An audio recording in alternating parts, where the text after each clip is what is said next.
Evolution of atmosphere and evolution of hydrosphere గురించి చూద్దాం.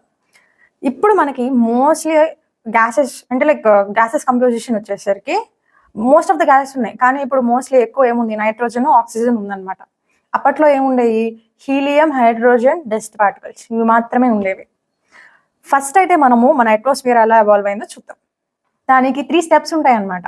First step వచ్చేసరికి loss of primordial atmosphere. Primordial atmosphere అంటే నేను చెప్పినట్టు ఈ నైట్రోజను, ఈ ఆక్సిజను ఇవేం లేవు స్టార్టింగ్ లో. ఫస్ట్ లో ఏమున్నాయి, హైడ్రోజను, హీలియం, దాంతో పాటు ఏవో కొంత డస్ట్ పార్టికల్స్ ఉన్నాయి. ఫస్ట్ ఆ అట్మాస్ఫియర్ అనేది పోయింది. ఎలా పోయింది చూద్దాం. సెకండ్ వచ్చేసరికి hot interior of the earth contributed to the evolution of atmosphere. లోపల బాగా టెంపరేచర్ రైజ్ అవుతుంది, బాగా వేడిగా ఉంది అంటే ఏంటి, బయటకు ఆవిరి వస్తుంది. ఆవిరి వస్తే ఏమైంది, వర్షాలు పడితే ఏమవుతుంది, కార్బన్ డైఆక్సైడ్ అనేది మిక్స్ అవుతుంది, వాటర్ లో మిక్స్ అవుతుంది. మిక్స్ అయినాక ఏమవుతుంది, లోపల ఏదో ఒకటి ఫామ్ అయ్యి ఆక్సిజన్ అంటే ఫోటోసిన్థసిస్ అనేది జరుగుతుంది, ఆక్సిజన్ అనేది ఎవాల్వ్ అవుతుంది. సో సెకండ్ స్టేజ్ అనేది మన ఎర్త్ అనేది ఎంతో కొంత అట్మాస్ఫియర్ ఎవాల్వ్ అవడానికి హెల్ప్ చేస్తుంది.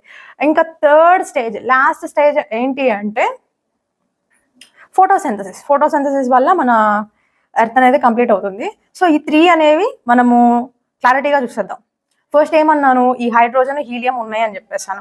సోలార్ విండ్స్, ఈ విండ్స్ గట్టిగా సోలార్ విండ్స్ రావడం వల్ల ఆ ప్రిమోడియల్ అట్మాస్ఫియర్ అనేది ఫ్లాష్ అయిపోయింది, అంటే మూవ్ అయిపోయింది. సో అది ప్రిమోడియల్ అట్మాస్ఫియర్ అనేది పోయింది.